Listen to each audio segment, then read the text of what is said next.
sebuah garis tipis antara nyata dan tak kasat mata.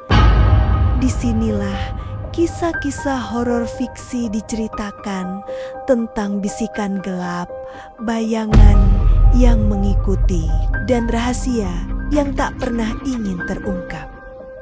Selamat datang di Grimline. Apakah kamu berani melangkah lebih jauh?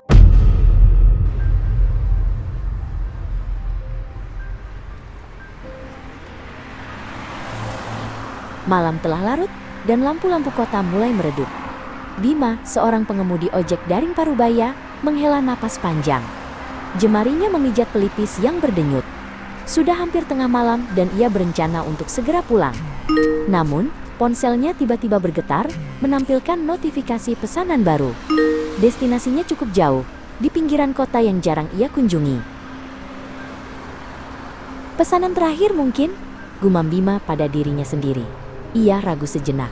Malam semakin dingin, dan rasa kantuk mulai menyerang. Tapi, kebutuhan hidup tak bisa menunggu. Dengan sedikit enggan, ia menekan tombol terima.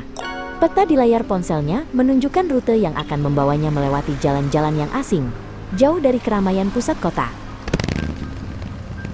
Bima menyalakan mesin motornya. Suara deru knalpot memecah keheningan malam. Ia memacu motornya, menembus udara dingin yang menusuk kulit. Jalanan yang tadinya ramai kini mulai lengang. Hanya sesekali berpapasan dengan kendaraan lain.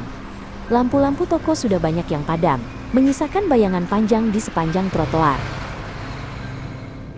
Setelah beberapa waktu, Bima tiba di titik penjemputan. Sebuah gang sempit yang gelap, diapit oleh rumah-rumah tua yang berdempetan. Tidak ada tanda-tanda keberadaan penumpang. Bima mematikan mesin, membiarkan keheningan malam menyelimutinya.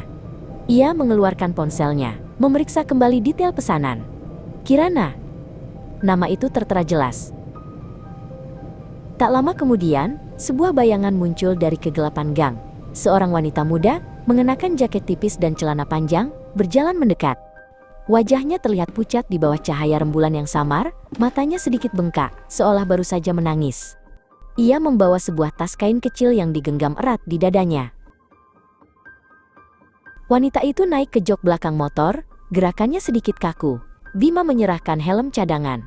Kirana menerimanya tanpa banyak bicara. Memasangnya dengan hati-hati. Tidak ada senyum, tidak ada sapaan ramah seperti penumpang lainnya. Hanya keheningan yang canggung. Perjalanan dimulai. Bima mencoba memecah keheningan. Mau kemana, Mbak? Jauh juga ya tujuannya. Kirana hanya menjawab singkat. Kesana saja, Pak. Ikuti peta. Suaranya terdengar datar, seolah tak ingin melanjutkan percakapan. Bima mengangguk, memutuskan untuk tidak bertanya lebih jauh. Ia fokus pada jalanan yang semakin gelap dan berliku. Police reported ahead. Mereka melewati area persawahan yang luas lalu memasuki jalanan yang dikelilingi pepohonan rindang. Udara menjadi lebih dingin, dan suara jangkrik mulai mendominasi. Bima sesekali melirik spion, melihat Kirana yang masih duduk diam. Menatap ke kejauhan. Ada sesuatu yang aneh dari dirinya, sesuatu yang sulit Bima definisikan. Aroma bunga melati yang kuat tiba-tiba tercium, padahal tidak ada kebun melati di sekitar sana. Bima mengerutkan kening. Ia mencoba mencari sumber aroma itu, namun tidak menemukan apa-apa. Ia melirik Kirana lagi. Wanita itu tidak menunjukkan reaksi apapun, seolah aroma itu tidak ada baginya. Atau mungkin, ia sudah terbiasa. You have reached your destination. Akhirnya, setelah hampir 1 jam perjalanan, peta menunjukkan bahwa mereka telah tiba di tujuan. Sebuah rumah tua bergaya kolonial, berdiri sendirian di tengah lahan yang luas, dikelilingi pagar besi tinggi yang berkarat. Lampu-lampu di rumah itu padam, menyisakan kesan angker dan sepi. Kirana turun dari motor. Tunggu sebentar, Pak, katanya, suaranya masih pelan. Ia berjalan perlahan menuju gerbang yang sedikit terbuka. Bima melihatnya masuk ke halaman rumah, menghilang di balik bayangan pepohonan.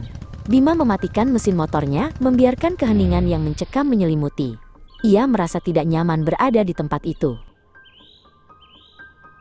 Beberapa menit berlalu, Bima mulai gelisah. Ia mencoba menyalakan ponselnya, namun sinyal di tempat itu sangat buruk. Ia menghela napas. Rasa kantuk dan lelah yang tadi sempat hilang, kini kembali menyerang. Ia bersandar pada motornya, mencoba mengusir pikiran-pikiran aneh yang mulai bermunculan.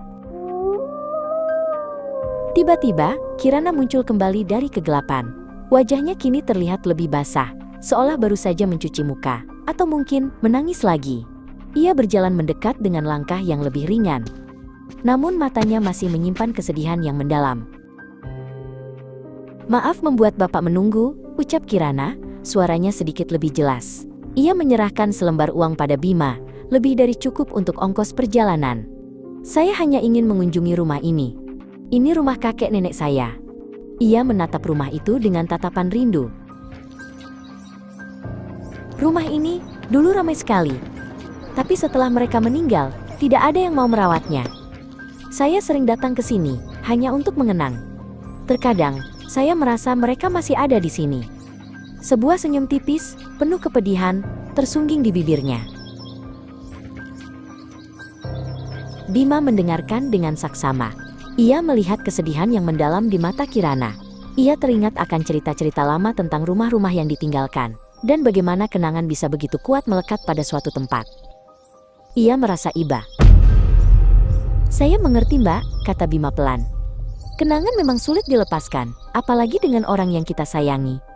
Ia tidak tahu harus berkata apa lagi, namun ia ingin Kirana tahu bahwa ia mendengarkan. Kirana mengangguk. "Terima kasih, Pak.